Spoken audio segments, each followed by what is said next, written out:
সাউন্ডটা শুনে তো বুঝতেই পারছো নিমকিটা কতটা মুচমুচে হয়েছে। তো চলো আজকে একটা নিমকি রেসিপি দেখাই। সন্ধ্যার বেলায় চায়ের সঙ্গে এই নিমকিটা খুবই ভালো লাগে। যেহেতু আমি নিমকিটা ঘরে তৈরি করেছি তো ফুল ভিডিওটা তোমাদের কাছে দেখানোর চেষ্টা করছি আমি। তো প্রথমে ময়দা নিয়েছি 150 গ্রাম, তারপরে কালো জিরা, গোলমরিচের গুঁড়ো, লবণ, একটু চিনি দিয়ে একটু মেখে নিলাম। তারপর সরষের তেল একটু ময়ম করতে হবে।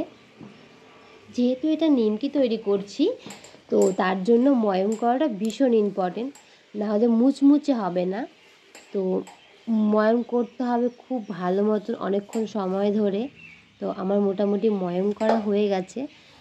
তো এবার আমি একটা শক্ত ডো তৈরি করব। যেহেতু লুচি বা রুটিতে একটা নরম ডো তৈরি করা হয়, কিন্তু এটা হচ্ছে নিমকি তৈরি হবে, তার জন্য ডোটা অবশ্যই শক্ত। জলটা খুব সাবধানে দিতে হবে, অল্প অল্প পরিমাণে একটু জল দিতে হবে।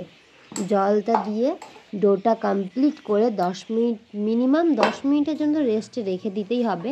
10 মিনিট পরে এসে ডোটাকে আবার একটু ভালো করে মাখতে হবে। মাখার পরে ওটাকে লেচি কেটে নিতে হবে। আমার এই 150 গ্রাম ময়দায় 4টার মতন লেচি হয়েছিল। লেচি কেটে আমি খুব ভালো মতন সফট করে নিলাম উপরটা। তার মধ্যে ইন্ডাকশানে আমি প্যান বসিয়ে সরষের তেল ইউজ করিনি, সরি, এখানে আমি ফরচুনের সাদা তেল ইউজ করেছি।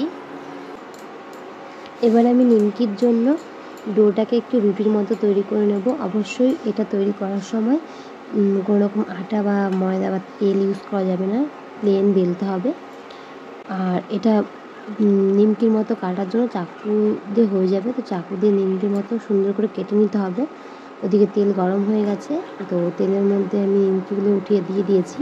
একটা ইম্পর্টেন্ট জিনিস যেটা হলো নিমকিটা ভাজা হয়েছে কি না সেটা বোঝার জন্য একটা ট্রিক্স বলছি।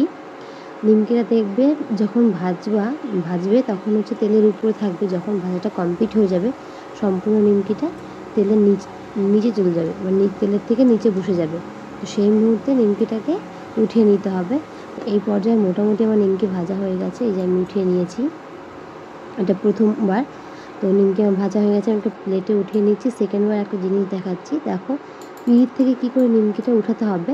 তো একটু চাকুতে আমি হালকা তেল লাগিয়ে নিয়েছি, আর এত খুব সুন্দরভাবে চাকু দিয়ে আমি নিমকিটা উঠিয়ে নিয়েছিলাম। তো প্রথমেবার একটু আমি বড় বড় নিমকি করেছি, পরে আমি ছোটো ছোটো নিমকি করেছিলাম। তো এইভাবেই বাড়িতে অনেক সুন্দর করে স্ন্যাক্স তৈরি করে নেওয়া যায়। তো নিমকিগুলো কেমন হয়েছে অবশ্যই আমাকে কমেন্ট করে জানিও। তো এরকম অন্যান্য অনেক ভিডিও নিয়ে আসার চেষ্টা করবো তোমাদের জন্য।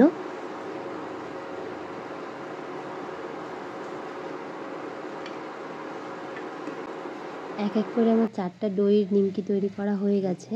তো এই দেখো আমার নিমকি তৈরি করা হয়ে গেছে। একটা ভেঙে দেখাচ্ছি কতটা মুচমুচে হয়েছে। এই দেখো একটু ভেঙে দেখালাম কতটা মুচমুচে হয়েছে। ভিডিওটা অবশ্যই ভালো লাগলে একটু কমেন্ট করে আমাকে জানিও কেমন লাগছে, আর অবশ্যই সাবস্ক্রাইব করে পাশে থেকো। তো দেখা হচ্ছে নেক্সট একটা ভিডিও নিয়ে, ততক্ষণের জন্য টাটা, বাই বাই।